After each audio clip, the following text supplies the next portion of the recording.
नमस्कार, मैं बालको medical centre की ओर से आप सभी दर्शकों का स्वागत करती हूं। जैसा कि आप सभी जानते हैं कि कोविड की दूसरी वेव आ चुकी है।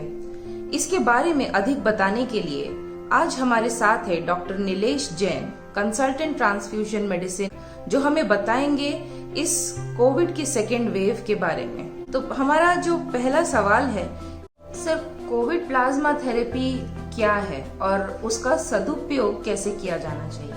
बिल्कुल, ये भी बहुत इम्पोर्टेंट है। लोग अभी भी कोविड प्लाज्मा थेरेपी के बारे में लोगों को थोड़ा सा कंफ्यूजन बना हुआ है, तो मैं आपके माध्यम से यहाँ इसको क्लियर करना चाहूँगा कि ऐसा प्लाज्मा जिसके अंदर कोविड के अगेंस्ट में जो एंटीबॉडी काम करती है वो बन चुकी है, उनका हम प्लाज्मा लेके, और जो ऐसे पेशेंट्स जो अभी मॉडरेटली सिम्टोमेटिक हम लोग बोलते हैं, मॉडरेटली सिम्टोमेटिक वो पेशेंट होते हैं जिनको ऑक्सीजन लगना शुरू हो जाती है। तो इसमें बहुत इंपॉर्टेंट है कि हमें किन लोगों से प्लाज्मा को लेना है और किन पेशेंट्स को इस प्लाज्मा को ट्रांसफ्यूज करना है। इस पूरे जो ये मैकेनिज्म है, इसको ही हम प्लाज्मा थेरेपी कहते हैं। तो इसमें डोनर सिलेक्शन भी बहुत इंपॉर्टेंट है और पेशेंट सिलेक्शन भी बहुत इंपॉर्टेंट है, तभी जाके इसका हम इफेक्टिवली इसका यूज देख पाते हैं। तो इसमें ऐसे डोनर जो कोविड हुआ था जिनको पहले, और वो ठीक हो गए, वो स्वस्थ हैं, और उनके अंदर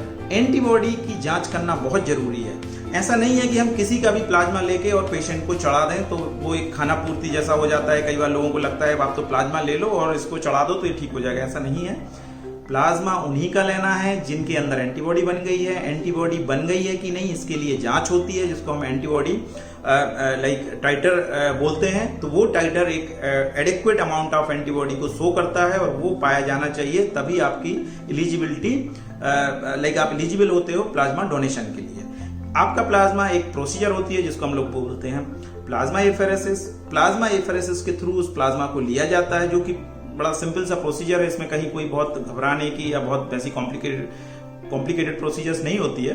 तो इसमें से इसके थ्रू हम आपसे प्लाज्मा लेते हैं और उस प्लाज्मा को कलेक्ट करके एक बैग में रखते हैं, और वो बैग को फिर हम ट्रांसफ्यूज करते हैं ऐसे पेशेंट्स में जिनको ऑक्सीजन लगना अभी शुरू हुआ है, या मैक्सिमम उनको अभी NIV जो नॉन इन्वेजिव वेंटिलेटर होता है वहां तक वो पहुंचे हैं। एक बार वेंटिलेटेड पेशेंट जब हो जाते हैं, उनको मैकेनिकल वेंटिलेटर पर डाल दिया जाता है, तब शायद इसकी एफिकेसी कितनी है किसी को नहीं पता, शायद बहुत ज्यादा नहीं है। तो मेरा डोनर से और साथ में जो ट्रीटमेंट दे रहे हैं, जो ICU में पेशेंट्स हैं, वहां पे उन लोगों से बोलना है कि ऐसे पेशेंट्स को ही प्लाज्मा थेरेपी दें जिनका सिस्टम अभी काम कर रहा है, जिनको ऑक्सीजन लगना शुरू हुआ है, और शायद वो ऑक्सीजन का जो रिक्वायरमेंट है वो धीमे धीमे बढ़ रहा है। बट हाँ, जो वेंटिलेटेड हो गए हैं या सभी पेशेंट्स को आप प्लाज्मा दे रहे हैं, तो ऐसा इस टाइप का इंडिकेशन प्लाज्मा थेरेपी का नहीं है। सर, प्लाज्मा डोनर को क्या क्या सावधानी बरतनी चाहिए? ये भी बहुत इंपॉर्टेंट है। पहले तो हम ये देखते हैं कि वो प्लाज्मा डोनर कौन हो सकता है। हमने जैसे अभी बताया कि वो जिसके अंदर एंटीबॉडी बन गई हो, जो प्लाज्मा जो पहले कोविड था अभी ठीक हो गया, हेल्दी है, और वो सारे क्राइटेरिया फुलफिल कर रहा है जो कि एक डोनेशन, ब्लड डोनेशन के लिए चाहिए रहते हैं। अभी एक बार डोनेशन करने के बाद, चूंकि ये एफेरेसिस बेस्ड प्रोसीजर है, तो इसमें सिर्फ और सिर्फ प्लाज्मा ही लिया जाता है। इसमें आपका जो रेड सेल्स है, WBC है, प्लेटलेट है, वो नहीं लिया जाता। वो आपका वापस आपका सर्कुलेशन में ही रहता है, और ये 100% स्टेराइल प्रोसीजर है। इसमें कहीं कोई ओपन नहीं होता, ये completely closed end sterile and safe procedure है। तो इसके बाद जो हम लोग सलाह देते हैं कि कम से कम डोनर को 4 घंटे तक स्मोकिंग, अल्कोहल, ड्राइविंग ये अवॉइड करना चाहिए। क्यों? क्योंकि कई बार ये होता है कि कई बार किसी को ये हाइपोटेंशन या उस टाइप का जो हम लोग वैसोवेगल सिंकोप बोलते हैं, वो होने के चांसेस होते हैं। बट ये बहुत कम परसेंटेज ऑफ डोनर्स में देखा गया है, इसलिए बहुत घबराने की या किसी टाइप की कोई चिंता करने की बात नहीं है। बट हाँ, 4 घंटे तक आपको स्मोकिंग वगैरह अवॉइड करना चाहिए। अल्कोहल उस दिन नहीं लेना है आपको कम से कम, और बाकी तो आप अपना नॉर्मल जो आप रूटीन है वो उसको फॉलो कर सकते हैं। तो क्या महिलाएं भी प्लाज्मा डोनेट कर सकती हैं? ये बहुत इंपॉर्टेंट है। महिलाएं डेफिनेटली प्लाज्मा डोनेट कर सकती हैं। प्लाज्मा क्या, सारे ही ब्लड प्रोडक्ट्स को वो डोनेट कर सकती हैं। बट प्लाज्मा में ऐसी महिलाओं को लेके हम थोड़ा सा कंसर्न हमारा रहता है जिनके बच्चे हैं। खासकर जब हम प्लाज्मा की बात करते हैं तो प्लाज्मा उन महिलाओं का हम नहीं लेते हैं या नहीं लेना चाहिए जिनके बच्चे हैं। हम केवल उन महिलाओं को प्लाज्मा डोनेशन के लिए सिलेक्ट करते हैं जो या तो अनमैरिड है या फिर जो 18 साल से ओबियसली ऊपर है बट अनमैरिड है, या फिर जो नल्ली पेरस है जिनके बच्चे नहीं हैं। तो ऐसे ही जो फीमेल्स या महिलाएं होती हैं उनका प्लाज्मा ही इफेक्टिव होता है, आपके जो भी पेशेंट्स को वो दिया जाता है।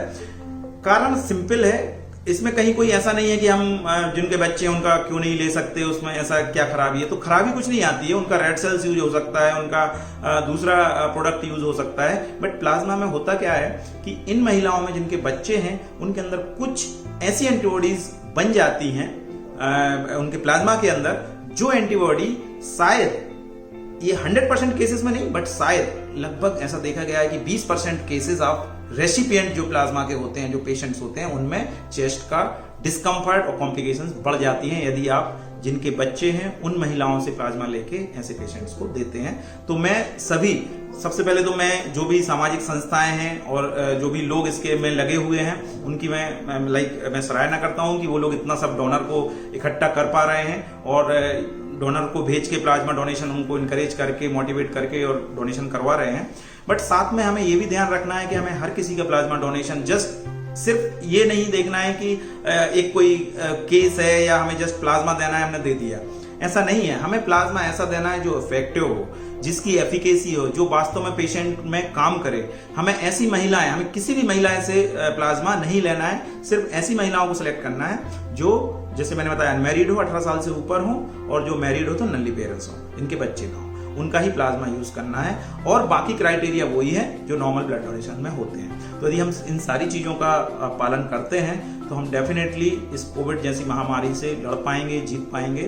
और मेरी आप सब लोगों को यही मैसेज है कि हमें कहीं भी घबराने की, चिंता करने की बात नहीं है। हम सब अपनी अपनी जिम्मेदारियां समझेंगे तो डेफिनेटली इस कोविड से जीत पाएंगे। और यही मेरा आपके लिए आज का मैसेज है। Thank you. जय। धन्यवाद डॉक्टर।